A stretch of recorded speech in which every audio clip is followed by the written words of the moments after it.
And our final speaker this afternoon is Molly Butcher, a master's candidate in design research and writing, in the Design Research and Writing and Criticism program at the School of Visual Art in New York. She has a bachelor's in art practice from Stanford University, and her research concerns the cultural significance of outer space. Her master's thesis addresses the material culture of the contemporary space industry, looking specifically at how companies and the government are imagining a manned trip to Mars. And in that vein, she'll be talking today about designing Mars for the public imagination in a paper colorfully entitled Red, Green, and Blue. Molly. So I'm going to be talking about Mars, and when we think about Mars, we think about it as the red planet because it appears red in the night sky. All the pictures that we see are red, but sometimes that red is actually closer to a scarlet or a crimson. Sometimes it's actually kind of a reddish brown, and other times it's really even yellow. And occasionally Mars is even red or blue. So why is this? Well, when we talk about outer space, we're actually talking about Earth. Science fiction is notorious for addressing on-Earth politics, and on-Earth politics are notorious for playing out in international space treaties and even in the bathroom regulations on the International Space Station. As human colonies in space become a reality, however, this dynamic is shifting. Historically, we've projected humanistic notions onto Mars, imagining Mars to be similar to Earth and to be suffering the same ailments as Earth. And we also imagine colonizing Mars in the same way that we imagine having colonized Earth. So today, Mars is being talked about as a viable site for a human colony. But before we get into that, it's important to note that today the space industry is undergoing massive changes, and Mars has been universally identified as a common goal for manned space flight. Over the last decade, NASA's role has actually been shifting a lot. Legacy space organizations such as Boeing and NASA are being joined by young companies, developing everything from reusable rockets to cheap satellites to Wi-Fi in outer space, so that hypothetically colonists could stream Netflix or something like that on Mars. The burgeoning industry is referred to as new space, which is actually spelled without a space. And the companies that I'm going to be mentioning today anyway include SpaceX, which does NASA crew and cargo and was founded in 2002. Virgin Galactic, which does space tourism, was founded in 2004. Mars One, which has actually been sort of ostracized from the new space community because it's kind of apparent that they're not really doing anything other than getting people to talk about Mars, is a not-for-profit established in 2011, and NASA, a government agency established in 1958 with the space race. So all of these companies are dedicated to putting humans on Mars. The SpaceX CEO, Elon Musk, has stated that he'll have a human colony on Mars probably within 20 years. Virgin Galactic CEO, Richard Branson, has also committed to putting humans on Mars, but his plans are a little more vague. Mars One, as I already mentioned, committed to putting the first human colony on Mars by 2030, but they really just don't have the backing or wherewithal to pull that together. But I do want to emphasize that these companies are not anomalies. This is really part of a broader international trend. And in 2010, President Obama even got on this trend, committing to putting humans on Mars within his lifetime. So the result is that Mars is becoming a reality, and we're really not quite sure how to relate to it anymore. Designs of Mars are similarly really struggling to find a standard. Our projections onto the red planet are founded now in the harsh realities of the frontier, as opposed to the threat of aliens. Media is actually addressing the threat of boredom in space. And so color use reveals confusion as to whether Mars is a foreign place or whether Mars is a home. So this is the flag of Mars. There is a flag even though there are no inhabitants, because if you're going to colonize somewhere, you have to give it a flag. This flag is actually inspired by the books Red Mars, Green Mars, and Blue Mars, which is a science fiction trilogy by Kim Stanley Robinson from the 1990s. And the trilogy is, as we probably could have guessed, actually about on-Earth politics. And specifically, actually, it's about climate change. And the inhabitants of Mars at this moment in time are manufacturing the atmosphere to make it so that they can breathe it on their own. The flag's progression from red to green to blue represents this process of making Mars habitable, of giving it a breathable atmosphere that can support plants, animals, and humans. And this process is known as terraforming. In it, red represents Mars today, which CEO Elon Musk of SpaceX has called a fixer-upper of a planet, as though we could just buy it and paint it green, I guess. Because green represents the semi-habitable Mars. It's before we have liquid oceans established, but we can probably breathe on it. And blue represents a fully terraformed Mars, which in essence is a mini version of Earth. I really want to note that terraforming is really somewhere between science fact and science fiction. It's not totally invented. Like, there is real science, but it really is also being discussed as a potential and viable future for Mars. So imagery of terraformation has been widely embraced by the new space industry, kind of like as a sign that they're committed to going to Mars. The SpaceX Twitter page, for example, shows the evolution of Mars from red to green to slightly more green to green and blue, which is really just a literal replacement for the Martian flag. And the surface of Mars here, if it's not obvious, is manipulated and suggests human colonization. So this talk is going to use red, green, and blue, the foundational colors of Mars, as a guiding force. We can note that red, green, and blue represent, in relationship to Mars at least, both the timeline and a set of color components that are used in representations of Mars. But today Mars is red. And I really want to take a moment to complicate this red, because the myth of the red planet is so ingrained that when NASA sent the Curiosity rover up to the planet to drill holes, they were super surprised, actually, quote, really surprised to find that while the top layers of Mars are red, just below the surface, Mars is gray like the moon. So even the thing that we most take for granted, NASA-produced images of Mars are not an absolute truth. Because actually every photograph of the surface of Mars must be adjusted from muted tones that NASA refers to as raw color to the familiar red that we're used to seeing today. So when a photo comes back from like a rover, it comes with an accompanying array of data that then scientists actually work together with artists at NASA's Caltech campus to, they use the array of data to color the image so that it looks kind of like the red surface of Mars that we're used to seeing. And they're not lying. Like, they're getting it as close as they can to the truth. But nonetheless, all of these images are actually just best guesses. And then, since everything that NASA produces is actually public domain, these images can then be taken by individuals and publishing houses and manipulated according to personal conceptions of just how red Mars should be. And the colors really vary greatly.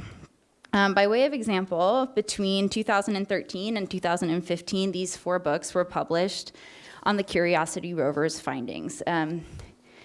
Each book has a really different approach to coloring Mars. Images of the Martian surface range from the bright faded orange all the way to the medium faded or medium rich red, whereas NASA uses something that's a little bit more like a medium faded orange on images that they produce. The colorations here reflect author and publisher conceptions of what Mars looked like, and just, I think they're really looking at just how different Mars is from Earth.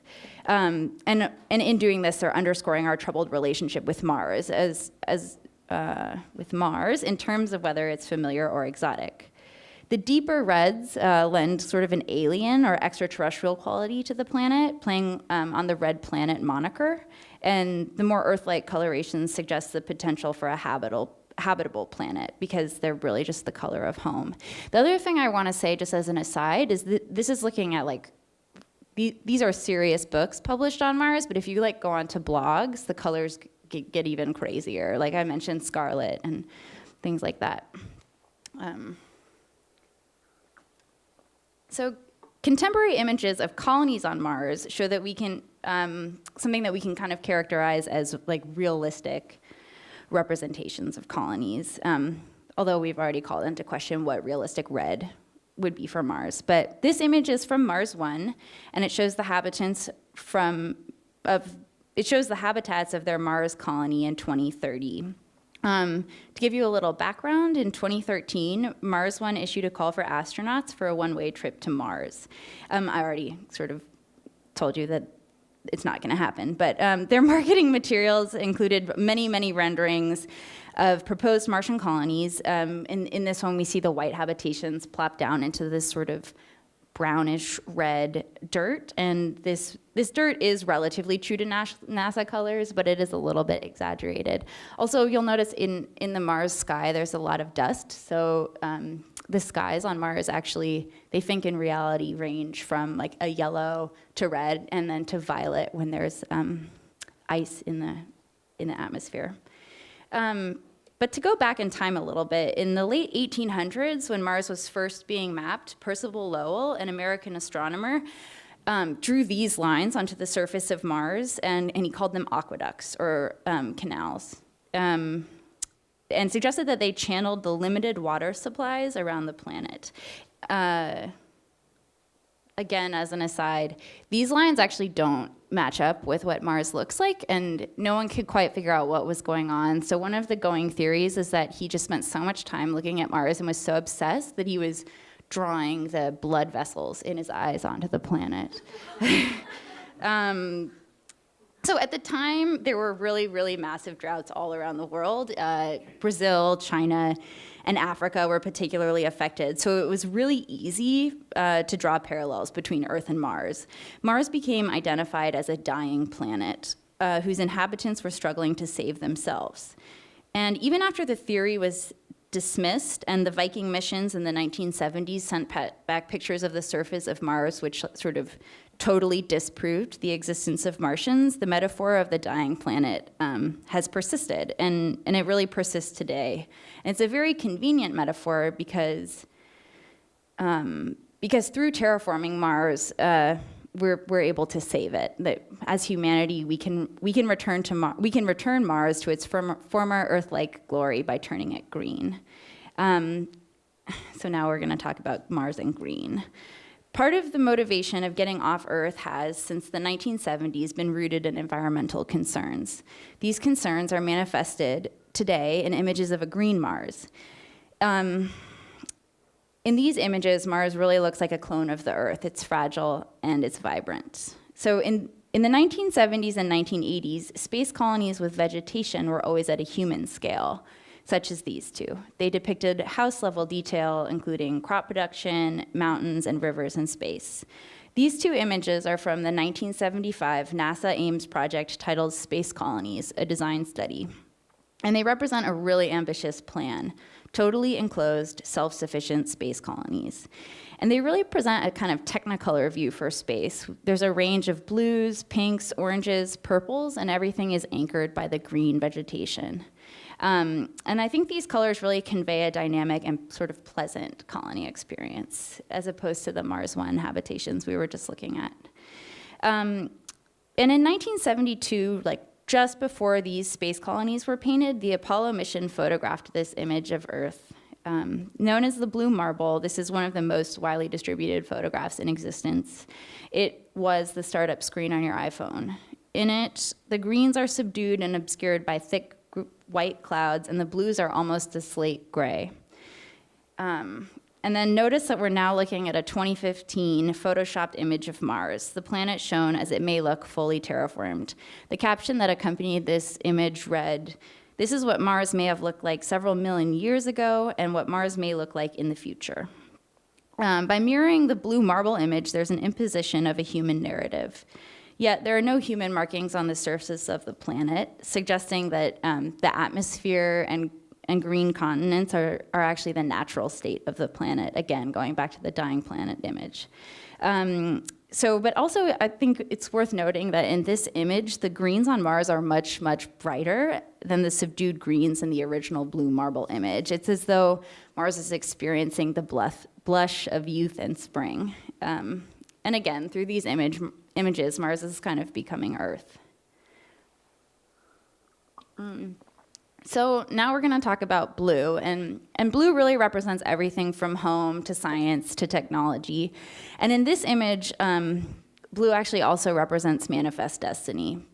You know, while there are no natives in space, we really talk about it in the language of colonization. The media and government refer to landing on Mars as, quote, an invasion, and as the natural extension of human curiosity and exploration. This is one of my favorite quotes that I've come across in my research so far. It's the introduction to the 1975 NASA Space Colonies Design Study that we were just talking about, and I'll read it to you. It says, "Why build space settlements? What?" Oh, and also before I read it, this is not NASA policy. They're very clear about that. Why build space settlements? Why do weeds grow through the cracks in the sidewalks? Why did life crawl out of the oceans and colonize land? Because living things want to grow and expand. We have the ability to live in space, and therefore we will, but not this fiscal year. The last line just sort of represents decades and decades of struggle to get money for NASA since the space race. But I really want to get a sense of how blue plays out in a more colonialist sense. So to do this, I really want to look at this historical image of manifest destiny so that we can compare it to the contemporary Journey to Mars image that we just saw. So this image is called American Progress. It was painted by John Gast in 1872. It's oil on canvas. And the image really encapsulates the idea of manifest destiny and westward expansion. In it, we see Columbia, who's the personification of America. She's carrying a book that represents knowledge. She's dressed in white, which is purity, and she's sort of sweeping her way westward across the American plains, sewing telephone wires, and followed by, at the time, pretty technologically advanced forms of transportation, covered wagons and things like that, I guess.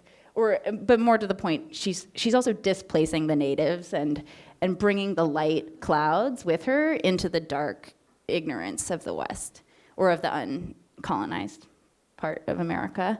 The one other thing I really want to notice about this image is the horizon line, which is sort of an arc, which you could right away and say that it's a hill.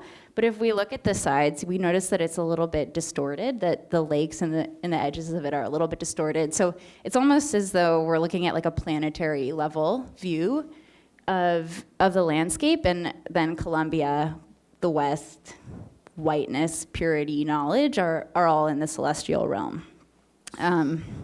So let's keep this image in mind as we look at NASA's 2014 image representing their journey to Mars.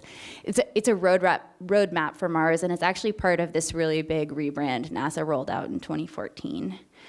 The horizontal image is split down the middle. We have blue on the left and red on the right, or Earth on the left and then red on the right. Swirling 90s graphics emanate from Earth, pulling the blue out with them. The swirling lines, which we are very explicitly told represent science, technology, and exploration, all of which are sort of techno-utopian virtues. The lines burst into this blinding white before they transition into yellow, orange, and then red, which actually really reminded me of the Eversley lens that you showed earlier, before they terminate on Mars. And you'll notice Mars has this red halo, and the lines and the light from Earth sort of arrive on Mars, pierce this red halo, and then they lighten dramatically the red planet to a more realistic color, which I think is there are pretty strong echoes to the John Gast painting here. The presence of technology has this celestial moral quality that can lighten the surface of Mars by touching it. I also want to note really briefly that the rocket ships here they're pointed directly at Mars, and they're propelled by this the blue of science, technology, and exploration.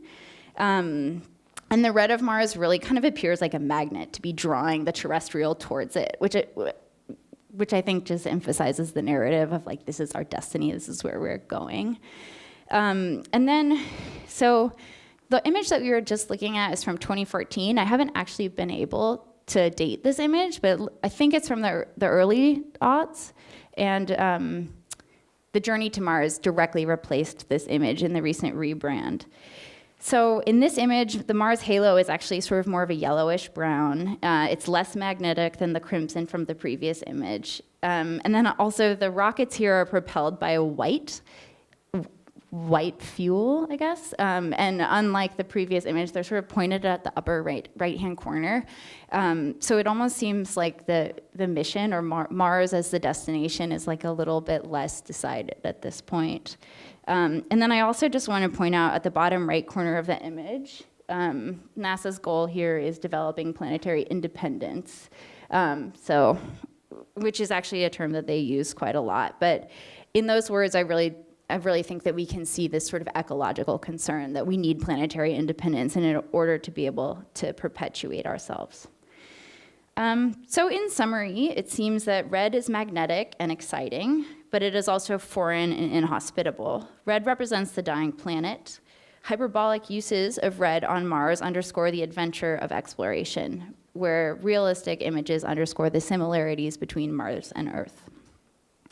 Green represents the evolution of Mars from an arid, uninhabitable wasteland into a human-friendly planet. It also represents growth, vegetation, and fecundity, but also it really represents ecological concerns. Green is our intermediate step in the salvation of Mars. Blue represents home, science, technology, and exploration, and more subtly, it represents colonialist impulses. So we think of Mars as the red planet, but when we drill past the surface, it's the gray planet, and when we imagine it in the future, it is the blue and green planet.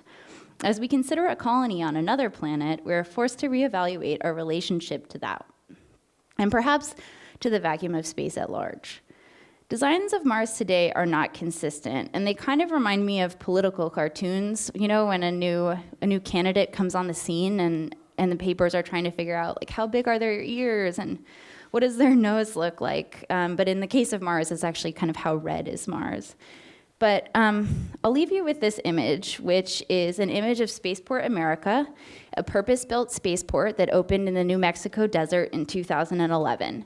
Virgin Galactic is the flagship tenant here.